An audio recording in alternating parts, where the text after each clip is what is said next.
Prophetic tradition. Again, he speaks.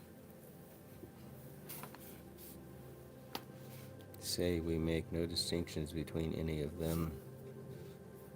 The stone which the builder rejected, the same was made the head of the corner. The God whom is created is also a theophany, re-centering prophecy beyond Christendom. We will not understand Blake or prophecy until we see the tradition as one, the prophetic tradition. The unity encompasses Judaism, Christianity, Islam, and the heresies that broke from each. To include Islam is to perform a Copernican revolution in one notion of the world history. The prophetic universe does not orbit Christendom. Christendom orbits prophecy. The new Copernicus of history, who revealed Islam as central, not peripheral. The prophetic tradition is a cosmopolitan realism, not a theology of triumph, but of recurrence, failure, and renewal. To recover prophecy is to recover hope without progress, revelation without teleology, divinity without empire. Prophecy arises as a critique of civilization. The city brings unification in commerce, but division in spirit. Its towers rise from inequality, and the prophet is the conscience of civilization, the social self-reflection of humanity after the invention of walls. The prophetic voice resists empire's illusions of peace. It speaks of the city's justice, the war within. From Sumer to Jerusalem to Mecca, prophecy is civilization's perpetual autocritique. The city makes the prophet necessary, the prophet makes the city answerable. The prophetic vocation to turn the urban Babel into the peaceful kingdom. Providence does not guarantee success. Revelation does not annul human responsibility. There is no divine interference to assure salvation, only recurring instruction. Revelation is cyclical. Adam, Noah, Abraham, Moses, Christ, Muhammad, one eternal prophet speaking in many tongues. Islam restores the unity of prophecy lost in the Christian division between spirit and history. Prophecy is not progress but pulse, the divine heartbeat through cycles of decay and renewal. Islam is not a derivative but a dialectic, a correction to the imperialization of Christianity. The Quran is not a confused echo but a purified resonance of the prophetic word. The 7th century Arabian desert was the limbic where heroes and heresies and remnants fused. Ebionites and Nestorians, Gnostics, Greek philosophy fled Justinian's Christian empire and found sanctuary in Islam. Athens reborn in Mecca. Islam thus became the ark preserving the prophetic intellects exiled from Rome. In the prophet's revelation, the rejected stone, Jewish Christianity became the cornerstone of a new world order. Islam is not an interruption but a continuation of the prophetic sentence. Again he speaks.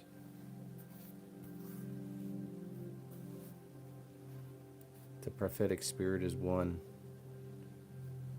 Each revelation is reform, not novelty. The eternal gospel reappears whenever the human covenant fails.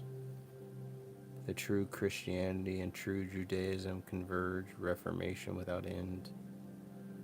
We make no distinction between any of them. Prophetic pluralism as divine realism. The spirit of prophecy, the poetic genius common to all nations. Revelation is translation, God speaking in human idioms of successive ages. Islam reclaims the theocratic ideal, the kingdom of God, as a real polity. The law is the constitution of the community, divine will is civic order. The prophet is armed, revelation inseparable from revolution.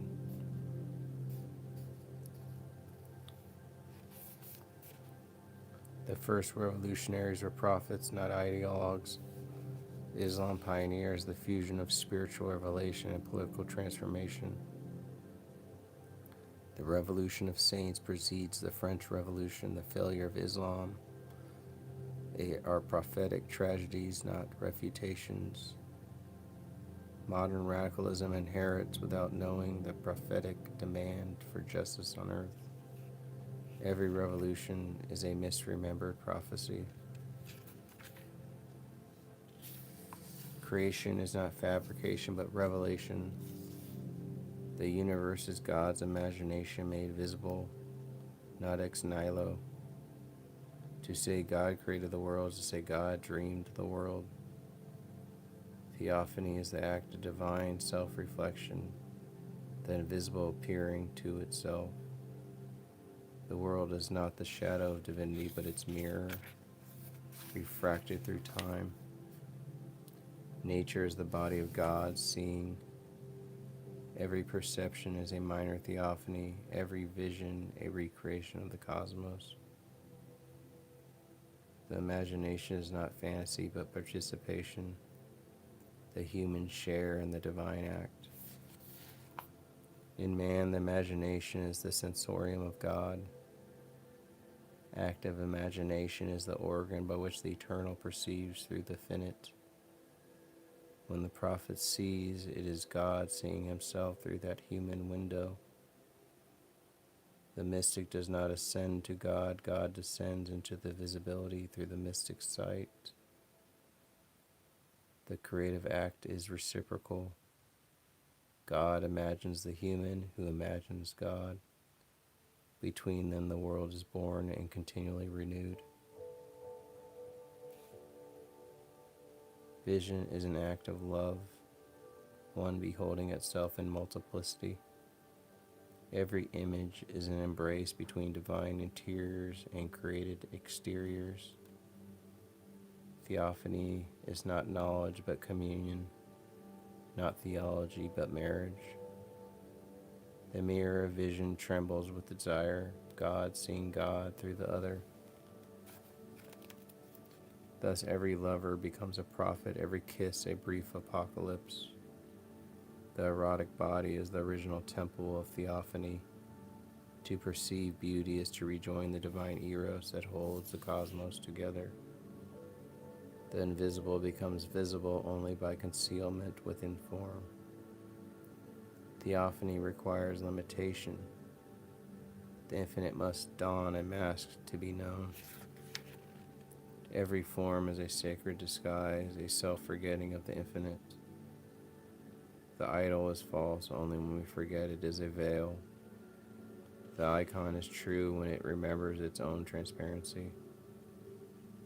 Thus, theology's task is not to destroy images, but to awaken them to their luminosity.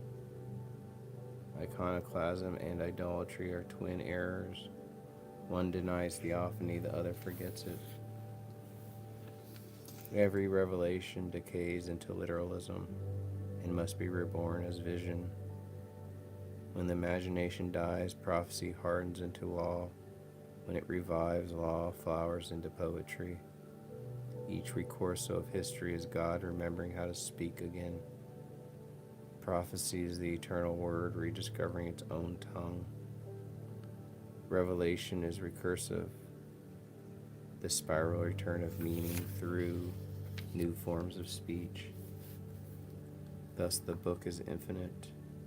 Its pages are ages, its ink is time. The imagination is the grammar of God's returning. The poet's task is to make visible the invisible name. Every metaphor is a minor miracle, the word becoming flesh in syntax. Language is not a tool, but a sacrament, the medium through which being reveals itself. The creative word is divine, not by authority but by vision. When the poet writes, the cosmos rearranges itself in that rhythm. To utter a true word is to release a new creation into the world. Thus, prophecy and poetry are one vocation, revelation through imagination.